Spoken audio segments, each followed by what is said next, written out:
meeting is called to order. Mike, would you lead us please in the pledge? I pledge allegiance to the flag of the United States of America and to the republic for which it stands, one nation, under God, indivisible, with liberty and justice for all. Thank you, sir. All right, our first order of business is to approve the minutes of recent meetings, starting with the work session and non-public that we had on September 23, 2013. I move that the minutes be accepted as written. I second. It's been moved by Bill, seconded by Mike. All those in favor? Aye. Aye. Aye. Those minutes are approved. And then moving on to the regular select board meeting on September 23, 2013. I will make the motion to approve these minutes. Second. It's been moved by Mike, seconded by Bill. All those in favor? Aye.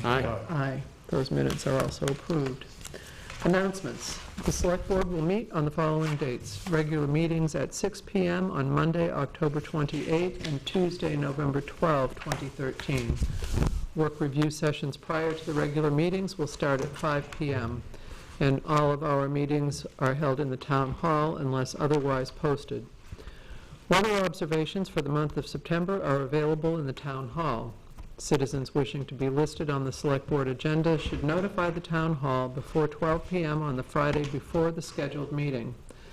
Plymouth Town offices will be closed on Monday, November 11, 2013, in observance of Veterans Day. Okay, moving on to the agenda. First item of business is an reappointment of Alan Davis Sr. to the Conservation Commission as an alternate. And he has written a letter indicating that he has served for several years and requests reappointment for another 3-year term. I'd like to speak in support of Alan Davis and move that he be approved. Okay. Second. It's been moved by Neil and seconded by Dick. All those in favor? Aye. Aye. Aye. It is approved. So he will be an alternate. His reappointment is as an alternate, is that correct? Yes.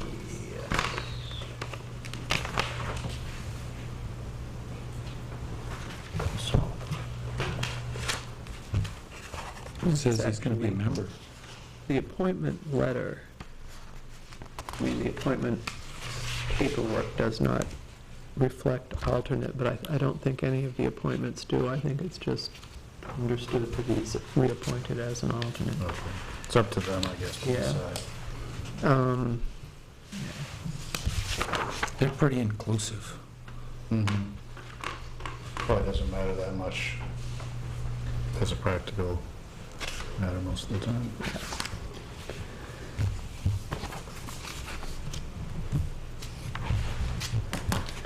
Okay, and next on our agenda we have Peter Fermanek, and wishing to speak on behalf of hiring a new person at Highway. Good evening. I have a successful candidate for our part-time winter position. This is the same gentleman that worked for us last year running the sidewalk tractor. He knows the routes, he knows the machine. He's very dependable and he did a good job. I look for the board's support to hire him again this year. And when will he actually start? He would like to start this Monday, which would work right into our schedule too, because we have some wood that we want to split for highway use. And he doesn't mind running a splitter or running a chainsaw. And he's skilled. He's actual solid trained by the fire department. Oh, yeah. So he has chainsaw training. He'd fit real well. So is this a part-time job? This is a part-time seasonal job, roughly from December 1 to around April 1. And is it mostly, is the primary reason for hiring this person to plow the sidewalks with That's the correct. tractor? So he would come in really on, when he's needed primarily for the plowing? Usually it's the same time we come in. Yeah. If our roads are slippery, obviously the sidewalks are going to be slippery. So he'll come in and he'll do the sidewalks, And after he's done with the sidewalks, he'll shovel around the court, around the town hall. And just offer us support in any way. He can run the loader, he can run the backhoe. Like I said, he's an ideal fit. And he's proved to us that he can do a good job. Does he have a commercial license? He does not. Maybe you could help him with that. There's a possibility. Even though he don't have, we have a 1-ton that's rated under 19,000 pounds, so he can still use that 1-ton. So he can actually power the 1-ton, sand with that particular 1-ton, and use the sidewalk tractor as we need it. And I just bring forward this candidate. His name is Joshua Hill. If anybody's familiar, he's from Thornton, I believe. He is from Thornton. His average response time was between 20 minutes and 25 minutes. He lives in a part of Thornton that's closest to Plymouth. Very dependable, very reliable. So I would make a motion to grant your request and allow you to hire Mr. Joshua Hill. Hill. I don't know if you need that. No, or, Yeah, I guess I made a motion. I'll second. Any further questions for Peter? In that case, it's been moved by Mike, seconded by Bill. All those in favor? Aye. Thank you for your support. Now, would Paul just need to sign this, or we need to sign this as well? We can sign it. We sign it down below. Okay.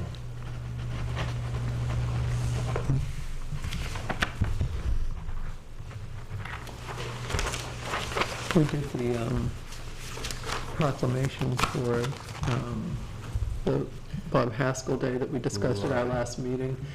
And Kate got it put together really quick and got signatures on it. And there was some debate over whether it would be just easy to do your name. Didn't you have my stamp? We used your It stamp. looked good. You did a great job. Scribble. Yeah.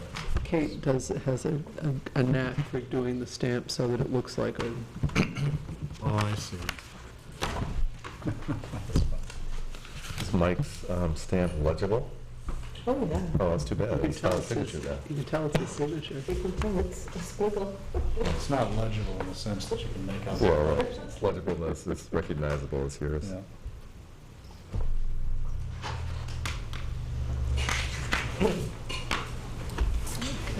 Thank you. Thank you. Good night. Okay.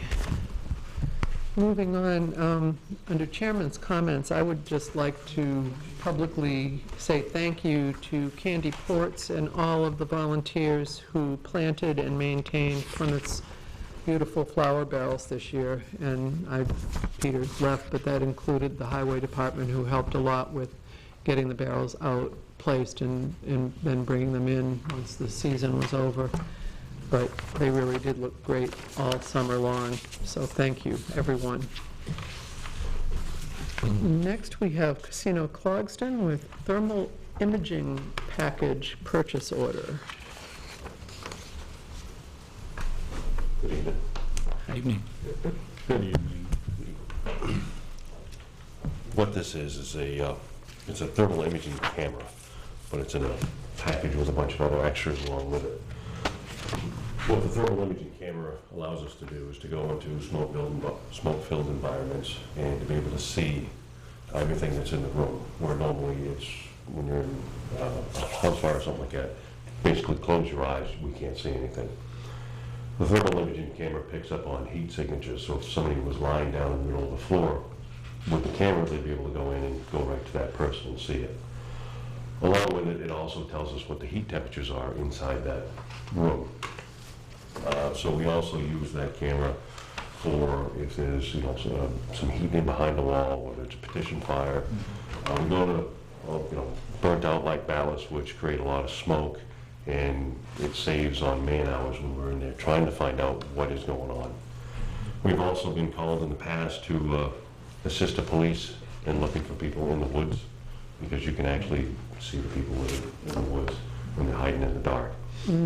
This is a replacement camera. We bought one like 12 years ago, and so that technology is extremely old, although the camera does still work, and we still have it, and we will still utilize it until support of that camera gets to the point where it's not even financially responsible to put any money into it.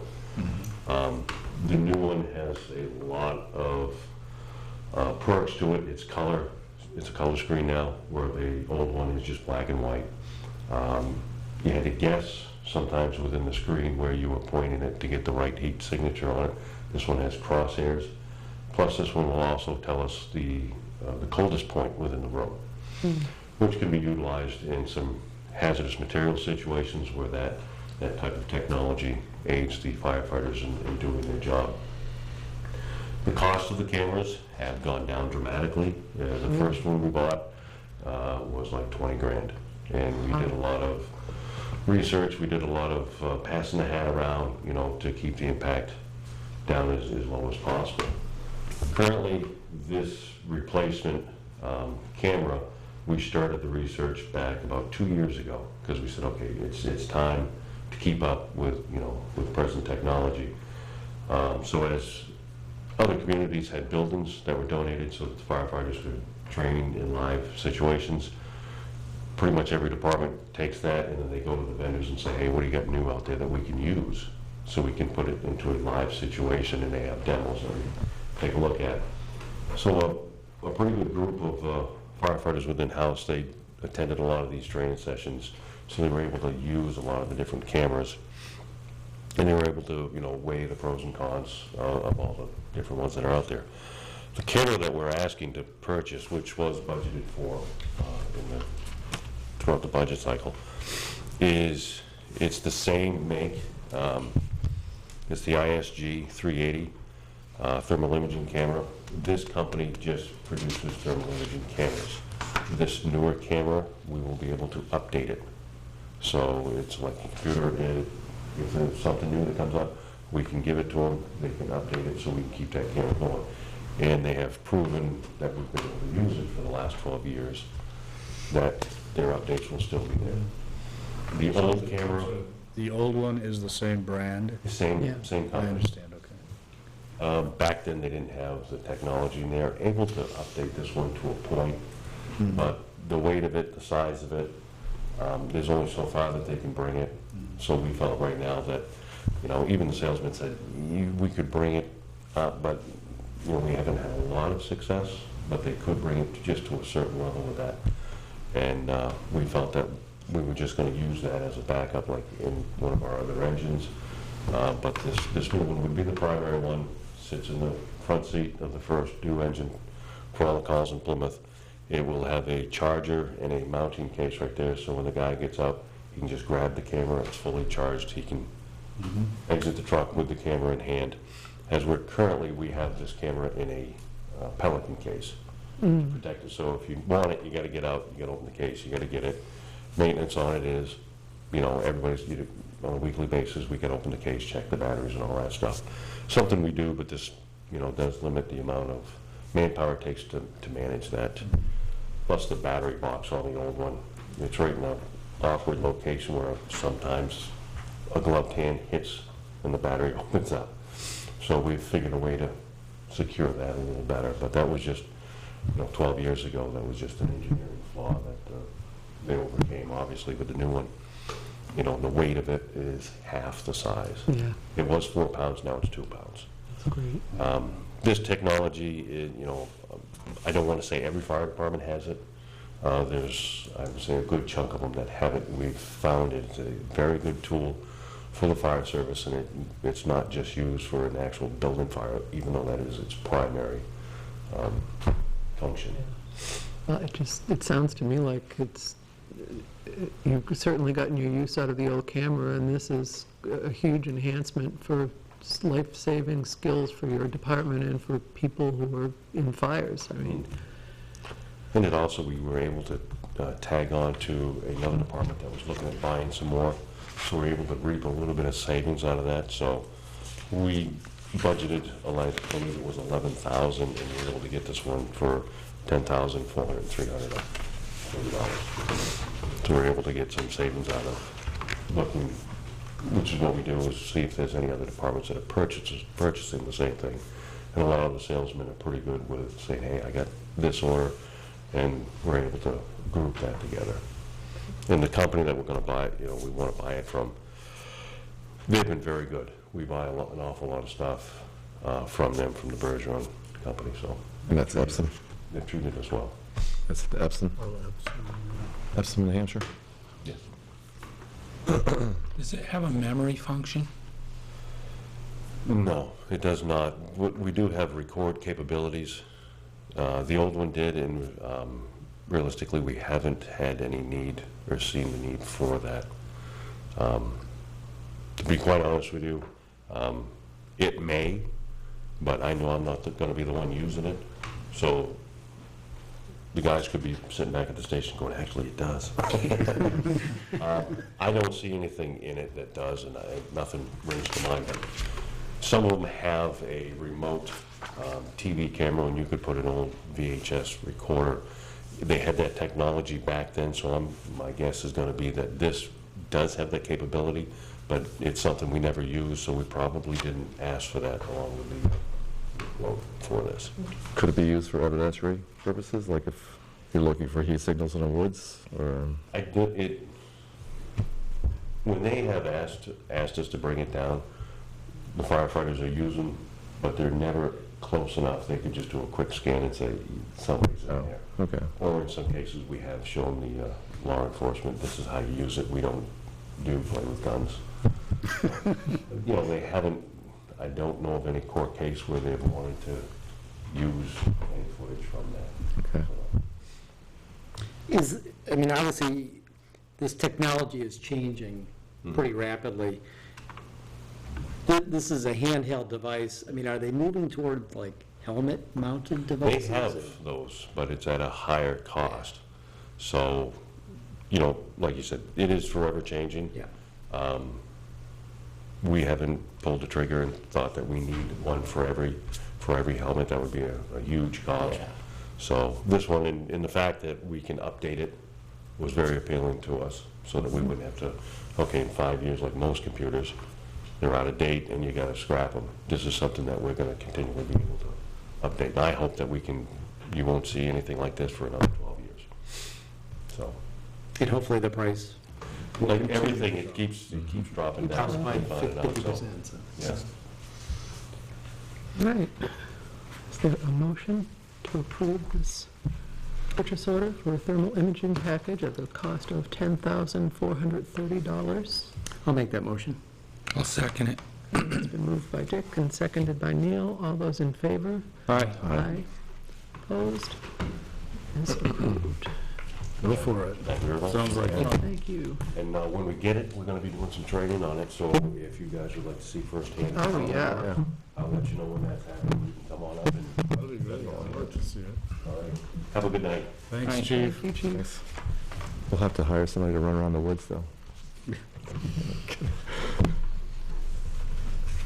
Okay, next on our agenda is committee reports. Neil? We haven't had a meeting. Okay. The last water and sewer meeting, they had some discussions about the improvements out on Tenny Mountain Highway and the lines, replacement lines that they want to get installed. I think everyone got a memo on that.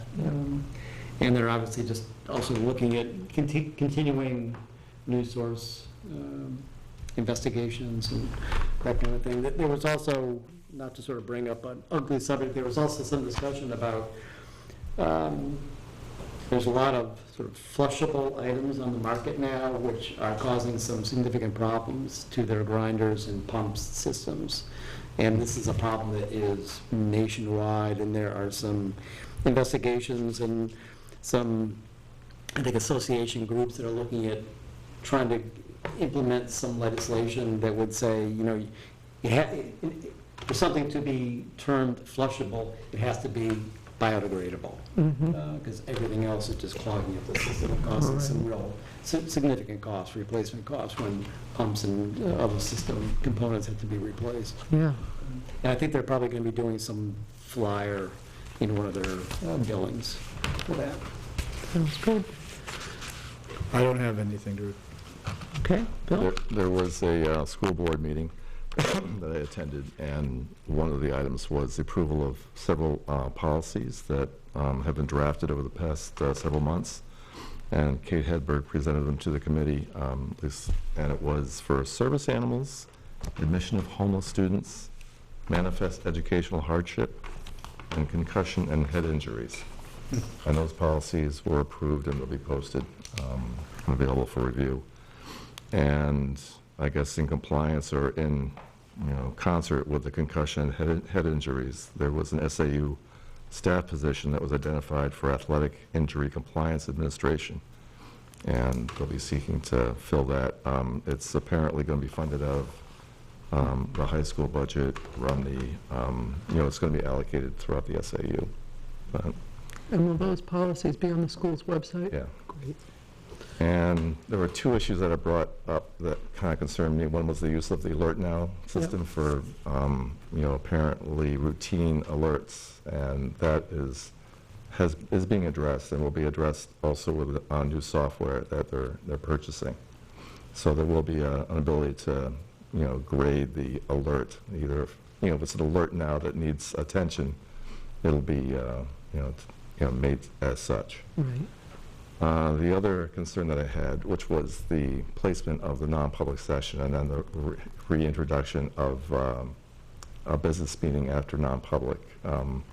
It was described that that's the way it shall be done. It does meet with their needs as far as coming back into regular session after an undetermined period of non-public. And Which is difficult for those in attendance who don't want to miss anything from the regular session. yeah, that's my opinion. But they do as their business deems necessary, and that's how it's going to be, I guess. So. Okay. Thank you. And I did attend a campus community council meeting, the kickoff meeting of this school year. It was put out that PSU's undergraduate enrollment this year is at 4,000, which is down about 100 from last year, but they have had an increase in graduate students. They also talked about a program that they have instituted called the Off-Campus Student Ambassador Program, and this is a group of PSU students who live off campus. They'll meet once a month during the semester and basically receive and share information to help them be successful as tenants in the town of Plymouth. So they were, at the time the meeting was going on, looking for people who were interested in participating in that. And the university has again provided students who are living off campus with information sheets that have information about local ordinances and, in general, how to avoid getting in trouble and how to be good neighbors. And I think those are going out to all of their off-campus students. So that was that. And moving on to new business, time capsule discussion. There is a committee that has formed. You may remember from last spring, the students at the elementary school had written letters that were intended to be placed in a time capsule to mark Plymouth's 250th anniversary. And at that point, there was supposed to have been a parade down Highland Avenue, and they were going to present those letters to people who were going to be involved in actually doing the time capsule. That parade day was a complete rainout, so the school still has, the principal still has the letters, and they are thinking about doing another program this year to get those letters delivered for time capsule burial. What the committee has proposed is to locate the time capsule on the common. The capsule itself is going to be a large piece of PVC pipe that's approximately 1 foot diameter by 3 feet long and will be capped the way PVC can be for plumbing and other projects so that it will be watertight. And they have asked to do this on the common. Both Larry Gibson from Parks and Rec and Paul Freitas and I have met with the committee and looked at the location that they are proposing, and, it's an area that needs some work done anyway, and it would not damage it to dig it. So what I'm here tonight is to ask the board to vote on whether we can go forward and authorize the time capsule for Plymouth's 250th anniversary to be buried on the town common. I think it sounds like a great idea, and I would make a motion to permit that to occur. Second that. All right, it's been moved by Mike and seconded by Bill. Is there any discussion? All right, then I would ask for a vote. All those in favor? Aye. Aye. Opposed? Okay, that is approved. And for the public's information, they are looking at a date of November 16th at 11 a.m. on the town common to have a ceremony for this time capsule burial. And the public is invited to donate items that are very specific to the year 2013 for inclusion. Mark Younger at the UPS store on Main Street has agreed to receive items that people wish to donate, but again, it's limited in size, so, and I think we'll be seeing some articles in the Record Enterprise about the kinds of items that are sought, but my understanding is that they are looking primarily for pictures, letters, things that will easily fit and not take up too much space. I think we've got already from the Historical Society some of the Plymouth's 250th t-shirts and hats and some of the memorabilia that was put out for the ceremony, for the big 3-day event itself. So if you've got those, keep those for yourself. But again, pictures and letters or anything else that if people have that they feel is meaningful, they can bring it to the UPS store until November 8th. Okay. And next on the agenda, we have the 250th video request. And this was essentially the Historical Society has approached the town and asked if they can have the DVD, rights to the DVD that PBTV made for the 250th, that they could market and use for fundraising for the Historical Society. And I was kind of expecting to see Steve Rand and Lisa Landari here tonight, but they're not. But I think, Jules, would you like to weigh in on this? Our PBTV woman.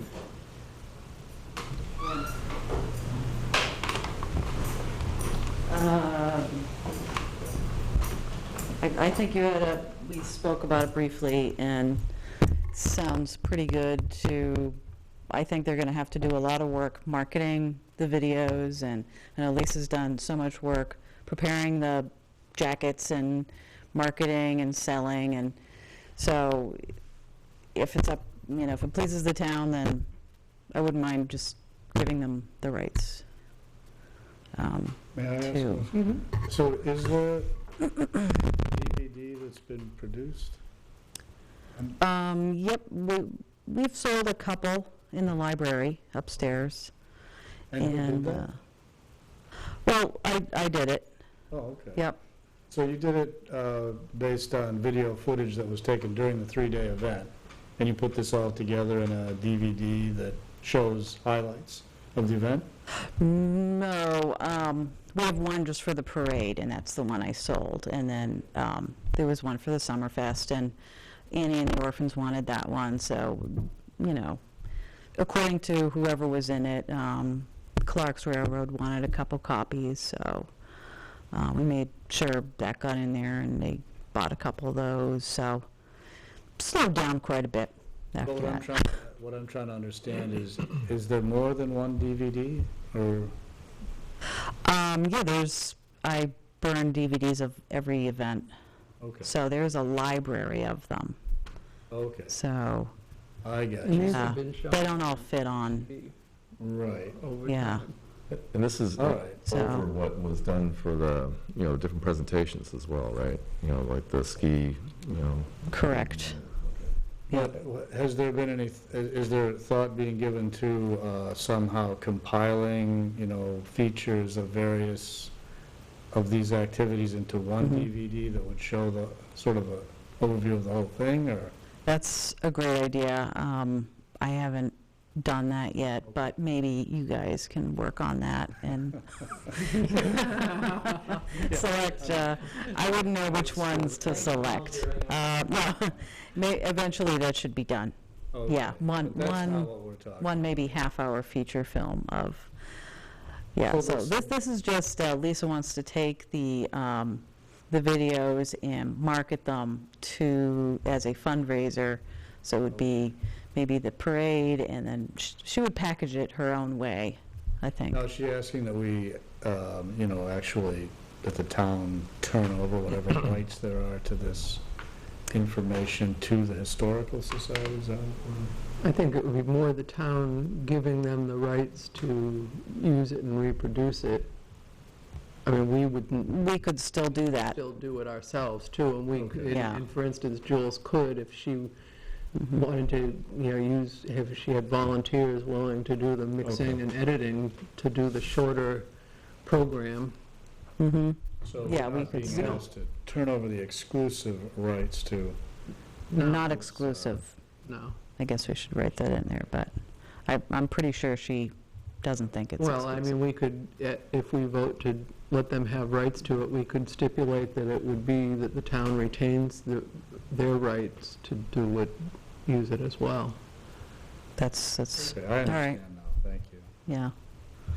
Thank you. So if someone came to you and said, I'd like to get a copy of the video of the parade, Mhm. you charge them the cost of the disc and some time, or? It's, I think $15 for that, yeah. It's just to get the already produced. And then I suppose if we wanted to do a remix.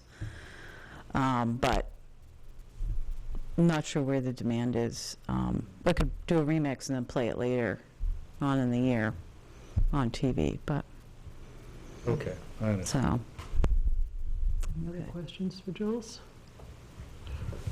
okay, thanks. Thank you, Jules. Thanks. Okay. So it sounds like what we're being asked to do is to essentially give permission to use these DVDs and to market them as they feel is appropriate, or, whatever works for the, That's my understanding of And- it, yeah. yeah, I think that's reasonable. I mean, they've done all the work, and if they can raise some money for the Historical Society by selling those, I think that's great. Yeah. I think we should encourage them. All right, so is there a motion? I would make a motion to that effect, that the Historical, Plymouth Historical Society. is the commission, is Historical Society? Society. Okay, sorry, that had a little brain cramp. So my motion is that we permit the Plymouth Historical Society to use the DVDs that were taken during the course of the 250th celebration, and to sell them, market them, use them for any fundraising purposes as they see fit. Okay. With the town retaining. Well, and I would, I guess, add to that motion, it's not intended to be an exclusive right to use it, but that the town retains the right as well to this information. Okay. I'll Second. It's been moved by Mike, seconded by Dick. I heard him first. Yep. All those in favor? Aye. Aye. Okay, that motion passes. Thank you. Okay, we have no public here at the meeting, so there is no public comment, and we have no non-public discussion tonight. So that takes us to the point of, I move to adjourn. I second Bill's motion to adjourn. all right, moved and seconded. All those in favor? Aye. Aye. Opposed? This meeting is adjourned. Thank you.